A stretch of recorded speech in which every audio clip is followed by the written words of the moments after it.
So, hi, guys. Welcome back to the Intentional Queen podcast with your host, Janine, where women come to be empowered, to be their authentic selves. We're going to talk about journeying to self-love, self-healing, and so much more. But I have a special guest with me, Miss Tanya Taylor, who's going to come through. She's an author. She has some other degrees. She got some other stuff. And her story is so good. I had to do a little Instagram stalking. She'll admit to it. I checked her out. I saw her book and I wanted to have her come to the podcast because I had some women when I did a survey of what did people want to hear on the podcast. And a few of the women was like, Janine, I really want to talk about grief. And I also want to talk about peeling back those layers of pain, but also using them into their purpose. So she definitely is going to come through and give us some wisdom nuggets on that. So without further ado, Miss Tanya Taylor, come on in and welcome to the Intentional Queen podcast. Thank you for having me. Welcome, everybody. I'm excited of what's to come. Yes, y'all just missed the behind the scenes. I'm going to have to put a little clip out on that, but the enemy has been trying to make this episode not happen for y'all. But me and Tanya was like, listen, we're going to make this happen. So I hope we at least got somebody out here who needs to hear this message that we getting ready to share with you. Okay. So Miss Tanya, tell me your background, a little bit of your credentials. Tell the people a little bit about you. Sure. I am a mother, I am a wife, and I am a newfound author, which I'm really proud of. The author part, I would have never thought that would be on my resume or my bio, but it's just something that was definitely purposed for me to do. So I'm grateful to be on this journey to share it with others. I love that. I love that. We talked before on behind the scenes. So tell us about your degree. You have some other degrees. You got a master's degree and some other stuff. So the author thing is like so new, but it's also good that you're a mom as well, because people don't think that sometimes you could be a mom and do so many other things. And I think that's awesome. Yeah, so I have a bachelor's. When I graduated from high school, I went straight to college and got my bachelor's in English. And then later, what's interesting is I have a master's in human resource management, my MSM, and I just recently got that in 2017. So on top of being a mother, like you said, and being a wife and trying to navigate that challenging, but very rewarding. It's very rewarding, and which kind of segues into, or it tied into when I wrote my book. So it was very helpful. I love that, because I think sometimes women need to see other women doing it, meaning like Right. you did do, being a mom, being a wife, having a healthy relationship, definitely trying to get your education. So I love that. I love that. So discuss with me why you became an author, a little bit about your personal story and a little bit about the book. Sure. So my book is called Purpose and Pain, The Journey is Necessary.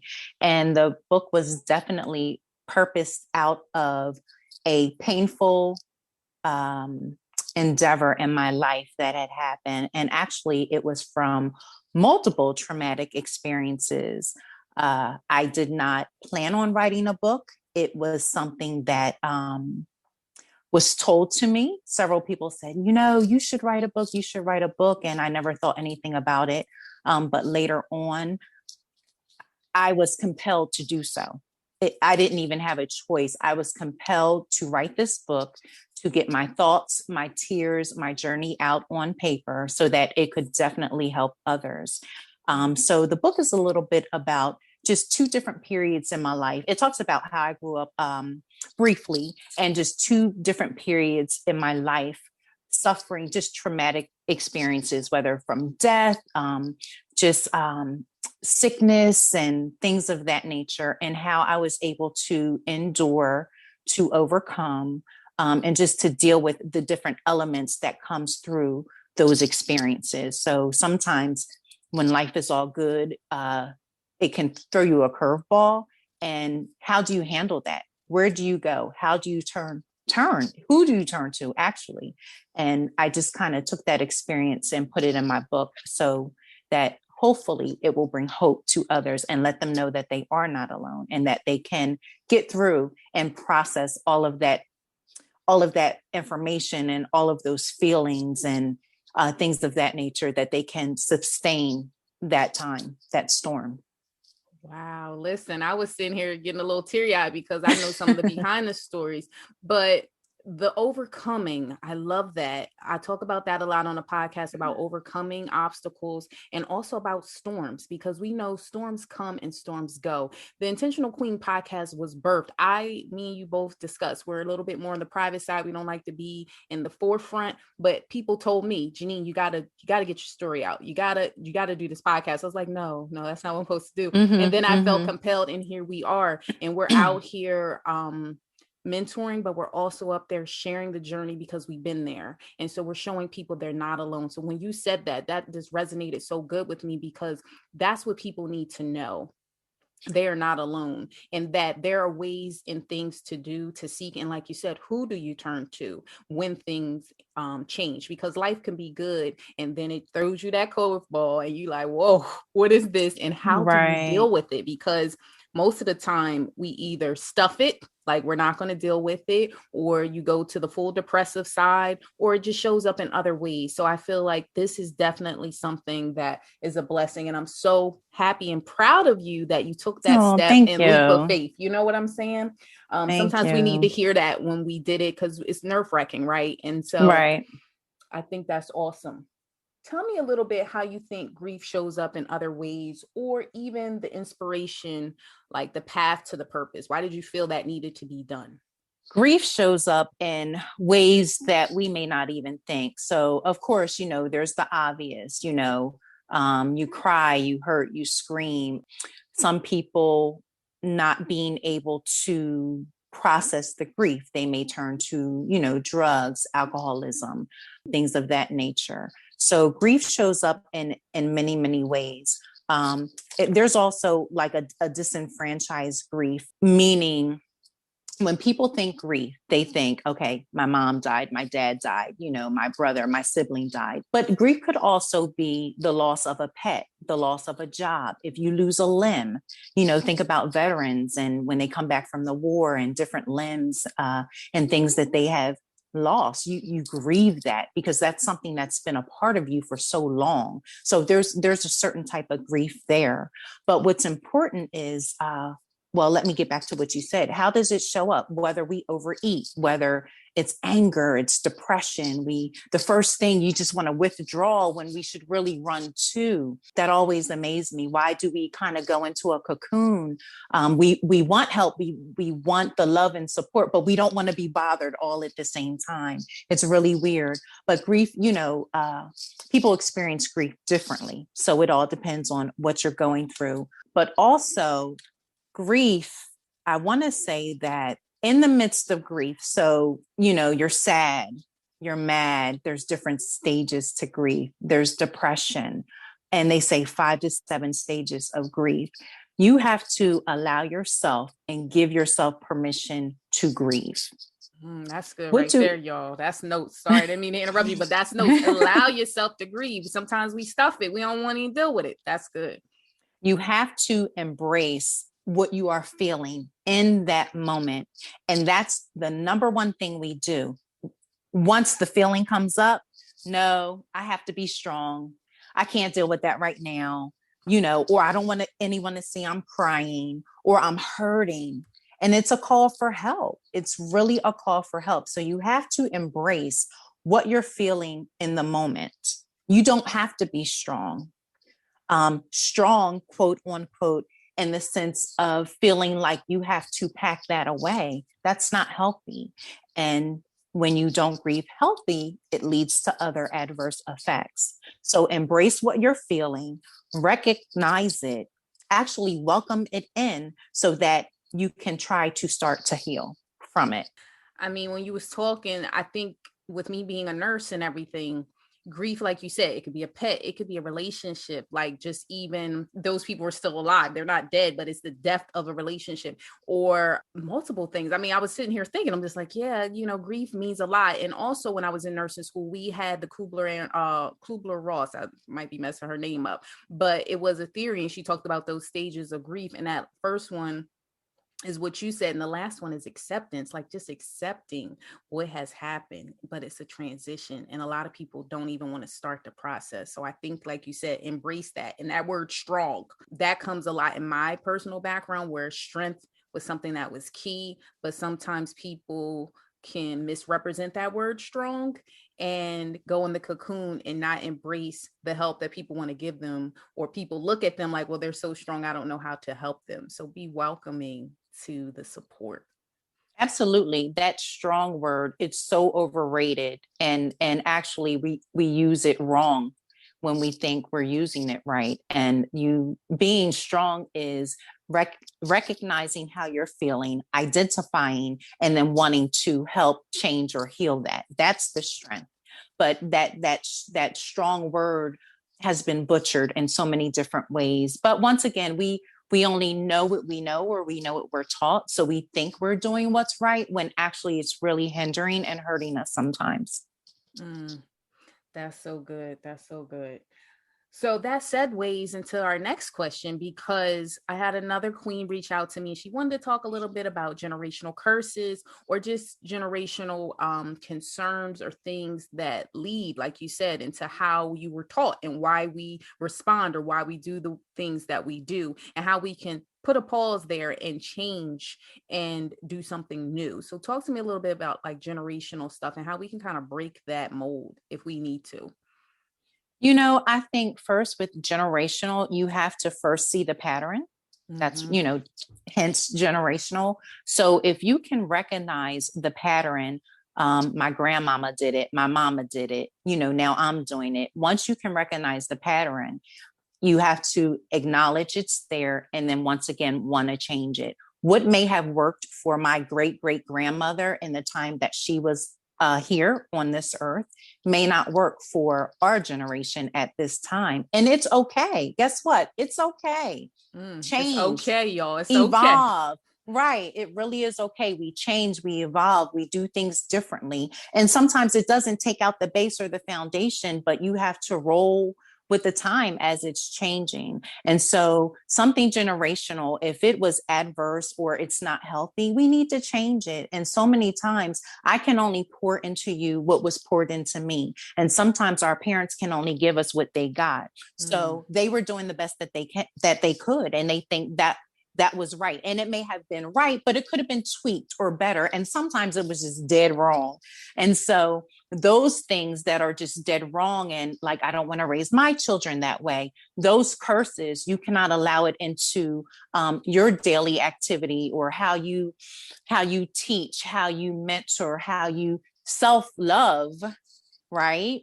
So you want to change those things. So my mother or parents may have loved me in a certain way, and okay, that may have worked, but now I want to show my daughter something different.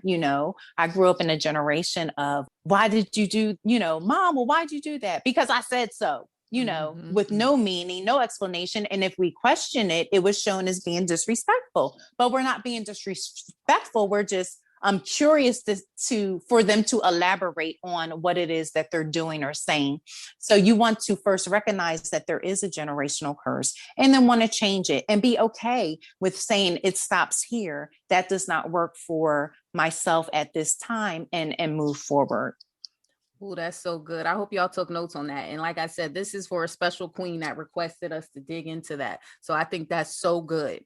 Next thing that I was thinking, so the book, without digging in, because I'm going to want people to go out and get your book.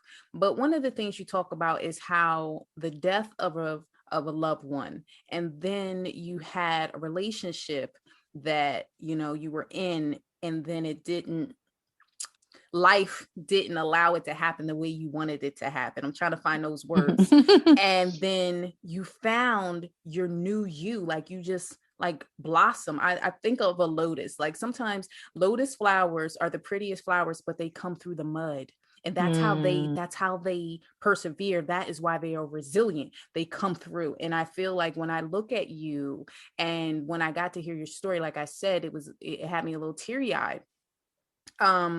It helped me know that you can come through the mud now and be out there looking like a lotus and just beautiful, and that something new will come back into your life, and you can blossom like you're a mom, and you're doing all these things, even though you had all those things in between. You know what I mean? And so I want the queens to really understand that it definitely, she went through some pain, and I don't know. I'm just kind of lost for words because I'm trying not to get emotional here on the podcast because it just gave me hope. You gave me hope just even in that conversation. So what kind of like hope things can you give people who are in that turning phase of it's really bad looking and I'm trying to hope for this future. I don't want to go inside myself. I'm trying to accept this help. What can you do to help them to turn the corner?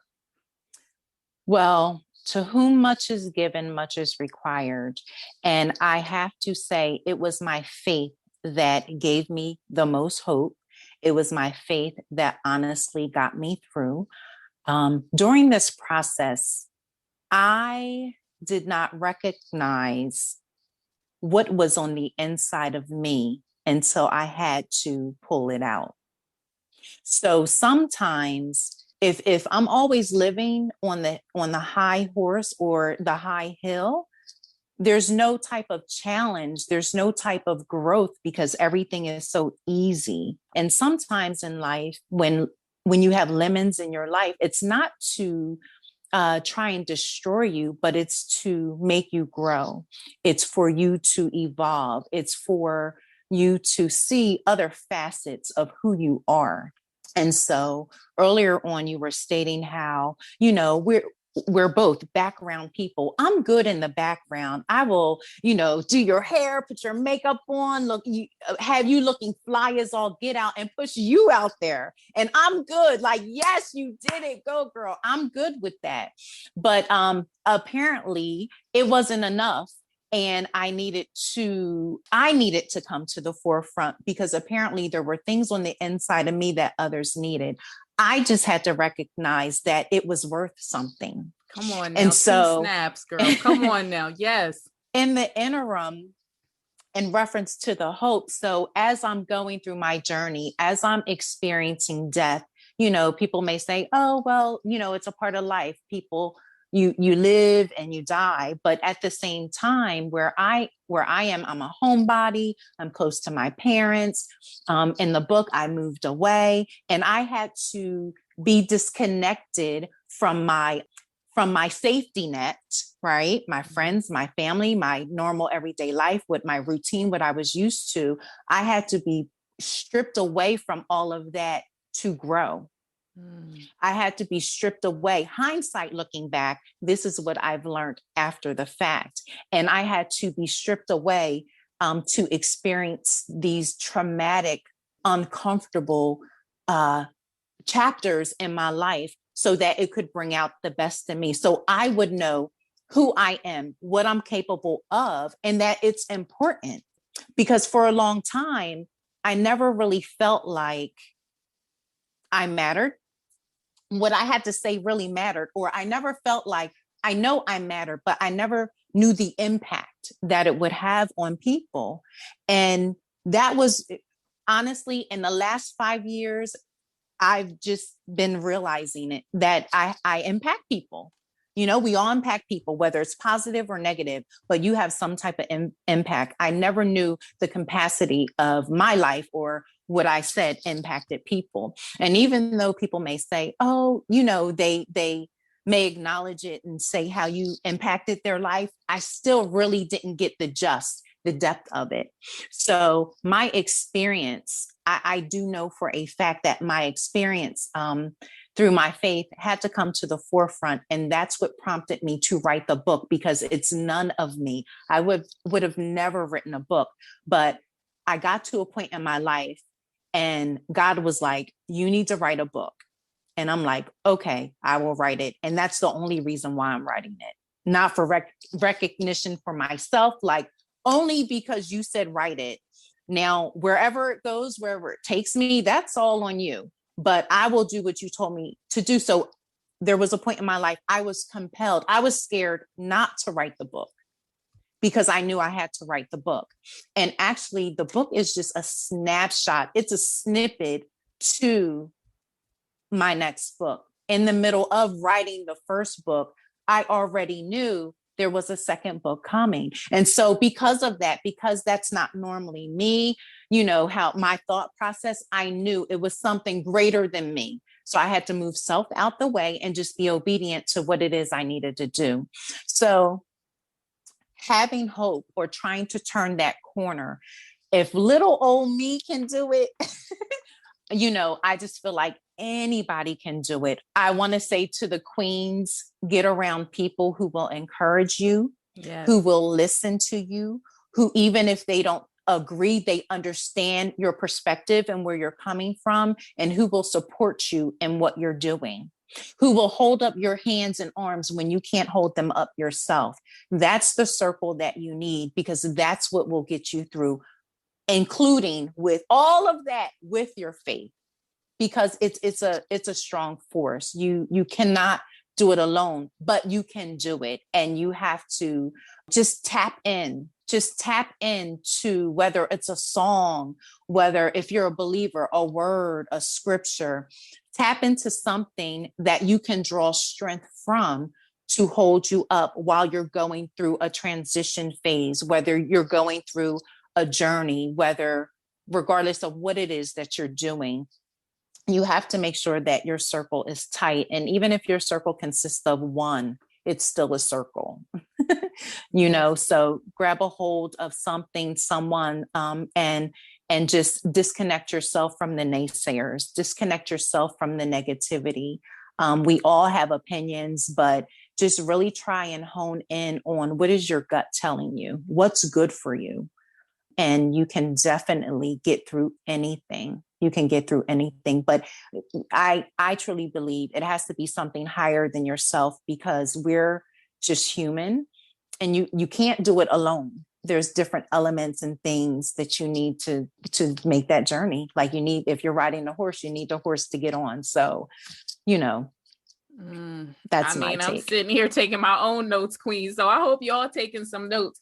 But when you were speaking, it definitely resonated with, I did an episode on patience and waiting and the law of attraction, but I talked about the queen tribe, and I talked about the tree, and I talked about leaves and branches and roots. And I heard that from TD Jakes and also from Tyler Perry, because it talks about the roots are in the ground. That's your tribe. That's who's going to be there and water you. You have branches and leaves. Those are the supporting team, but you don't want them to be the naysayers. You need positive people to help you to gravitate into your purpose. My grounding scripture, when you said sometimes you got to get an affirmation, girl, Matthew 6:33, seek God first. I got t-shirts. I got it all over my house. That was one of my grounding scriptures when I was pruned, cocoon, and going through my crushing. And I think that that's so important, that you have to lean on your faith. And no, you don't need to do it by yourself, but it starts from within, and that you need to start seeking God and then getting that team together, or getting that tribe together. But I also had one more thing. When you said it's greater than you, when the book is greater than you, I feel like this podcast is greater than me. A couple of my friends and family members reached out and said, Janine, this podcast is greater than you. I was like, well, I'm not doing it. So I sound like you when you first started your first book. I was like, no. And I fought it. And then as soon as I started to get into it, and then people started jumping in and saying, Neen, I need this, I said, this is greater than me. So I feel like you definitely relate to what this process is and the purpose of us having this discussion today. And so before we really close it out, I want you to talk about successful grief and the takeaway points of successful grief, because that was something that was important to you that you wanted to share. Okay, so first, before I do that, let me just go back to grief. I just wanted to reiterate, give yourself permission to embrace what you're feeling in the moment. So often, we try to be strong when you really don't have to be. I think that's just something that you're taught, and so we do it. But you don't have to be. Also, don't allow others to determine your timeline and how long you grieve. Grief is different for everybody. For you, it could take a year. For me, it could take 2 years. As long as it does not take a lifetime, okay? In a healthy way. Don't allow people to determine how long. We try and put a time frame on it, and there is no time frame on grief. A lot of people will say, get over it or move on. But you know what? That's more so because they're uncomfortable, not because you're grieving. It makes them uncomfortable. They don't know what to say. They don't know what to do. So they think that you should just get over it. And that's not the way to go. Also, there's no book that determines how you grieve or the time frame that you grieve, or moving on. If you've grieved and you're at peace, moving on in your life. That's another thing. People might say, she moved on too quickly, or he's taking too long to move on. Don't allow people to put their thought process or their opinion on you, because it just kind of hold you bondage. And once again, everyone grieves differently. So we have to be effective when we do that. Be realistic, use wisdom, and consult God.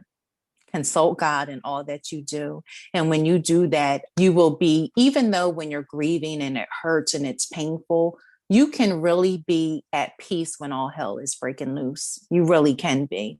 You can see what's going on around you, but it may not impact you adversely, because you're kind of in that holding pattern, and that in the safety of God, really, to protect you from that, even though you have to be privy and see what's going on, because there's a lesson in everything. The characteristics of a successful grief or resolution and grieving: accept the loss.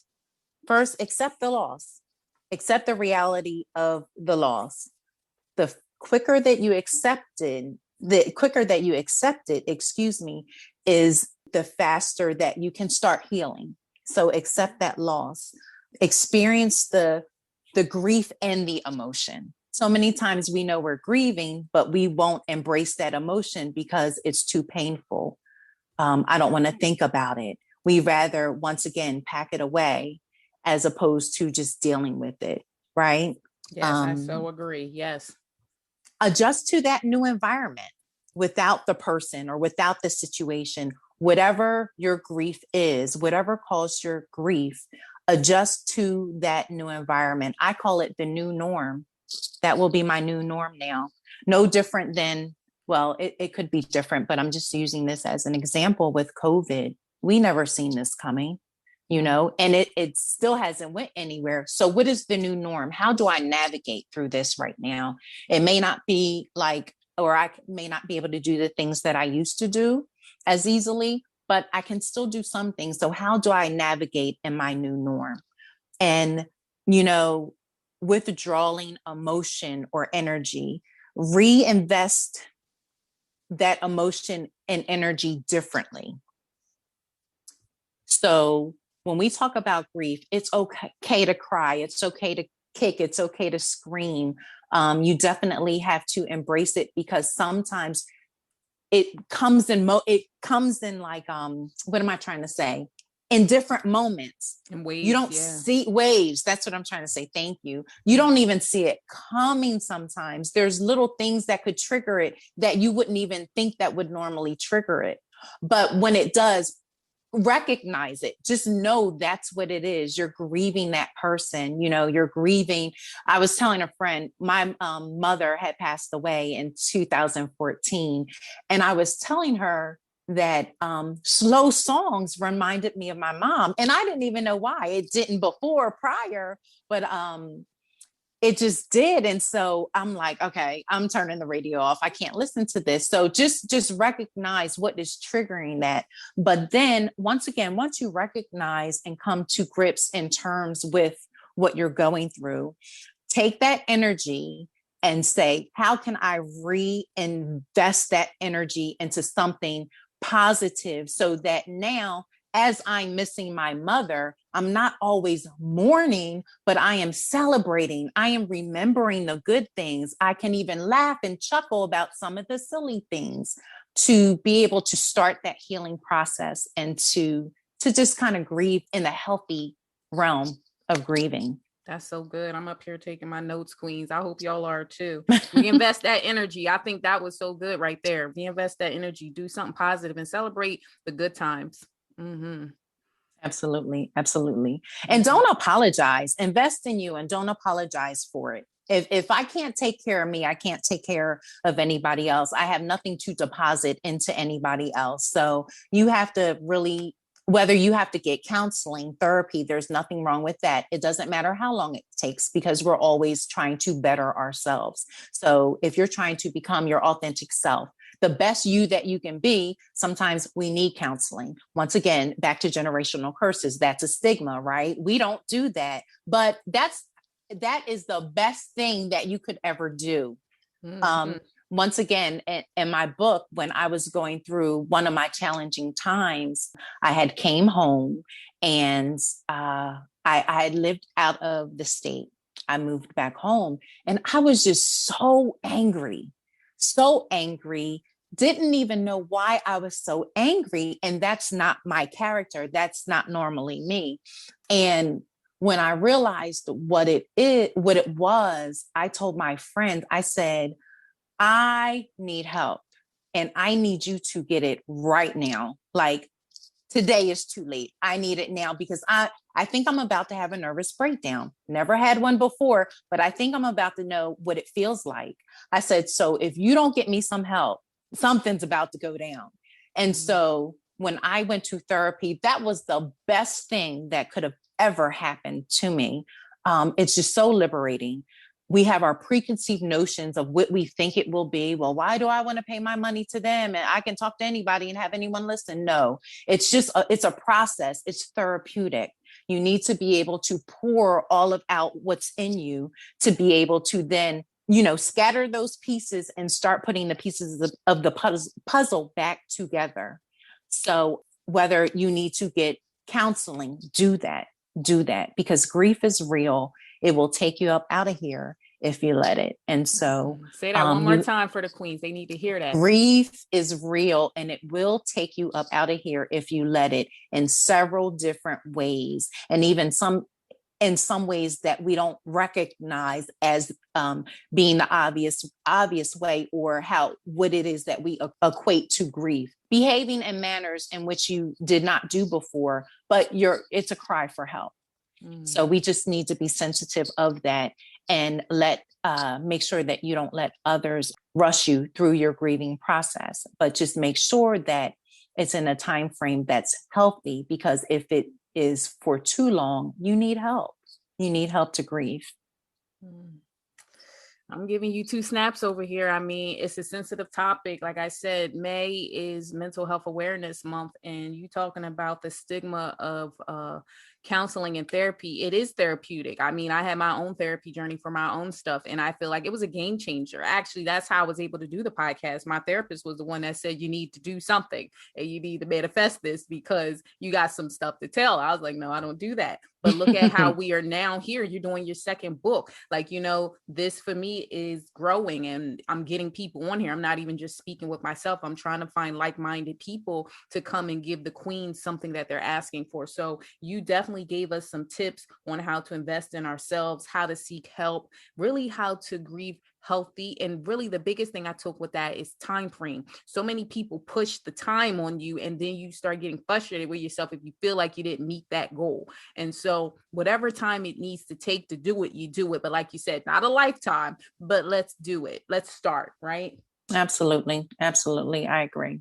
So is there anything else you want to share before I go ahead and have people know how to contact you? Anything else you wanted to share with the queens? Just be honest with yourself. Be honest with yourself. Be honest at where you are. Don't be afraid to ask for help. Don't be ashamed. We are so bamboozled and fooled and deceived just by different things that people say and do that really isn't truth. So whether, grieving, loss of a relationships, just anything in life, just be yourself. Be yourself. Try and look at it with different lenses so you can start somewhere. When we look through our lens, we're only used to what we're used to. Go think outside of the box, jump outside of the box, step out on faith. There is more out there to life that will help us through any challenge or trial that we have, other than the only of the things that we know or the information that we have. So just be mindful of that. Don't be ashamed, and just grow, grow, and be your best self. Oh, grow, girls, and be your best self.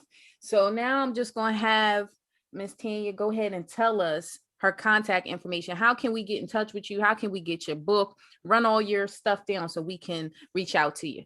Okay, so my book is on Amazon. If you just go on Amazon and type in Tanya Taylor or Purpose and Pain, my book should pop up. My book is also, I'm on Facebook, Tanya Taylor. I'm on Instagram, Tan Page, TANPAIGE 17 on Instagram. My link is in the bio. Click on the link and it will go to my webpage and they can get the book there. It is a Linktree link, linktr.ee/purpose in pain. And you can do that if you just Google it or go on the website, and you can get the book that way as well. Oh, listen, y'all. And I'll make sure in the show notes, because I do follow her on Instagram, and I also will get that Linktree information. I'm going to put it in the show notes. We'll make sure to put out some tips. Remember, if you want to get the show notes, guys, go to www.intentionalqueenjourney.com. You'll see my picture of my podcast pop up, which will take you to my landing page. It'll say listen to Intentional Queen podcast. If you click there, that is the show notes under my streaming website that has all my podcast episodes there. But remember, this podcast is streaming on all websites. So you got Apple Podcasts, you got Spotify, you have Google Podcasts. You can just Google Intentional Queen podcast and find it, but I'll make sure to have her information on there so you can click it as a hyperlink and get right to her info. We are so blessed to have you on here. You definitely reach a topic that's sensitive to people that a lot of people deal with personally, but they don't like to share it outward. And so I think helping people, or at least pointing them in the right direction on where they can go, and also be an example of how you can overcome and be that lotus flower that you are. And I'm just blessed that we were able to make this happen, because listen, the enemy was trying to prevent us from having this happen, and we was determined and we came through. So That's I am so happy to have you. And we're going to tell the queens bye-bye, and we're going to see them in 2 weeks. Okay. We'll close out. So thank you guys for listening to that episode with Miss Tanya Taylor. Her book is called Purpose in Pain. Make sure to follow her on social media and follow me at Intentional Queen Journey. She did say her name was TAN Page, PAIGE 17 / I will have that information in the show notes for you. So make sure you follow us. Make sure you send this to someone who needs to hear this message, because grief is so important and we try and break the stigma out there in the streets. So pass it along. Make sure you listen. We're here every 2 weeks. Make sure you level up your IQ to a better you, because we are just trying to become better out here and not bitter. Okay.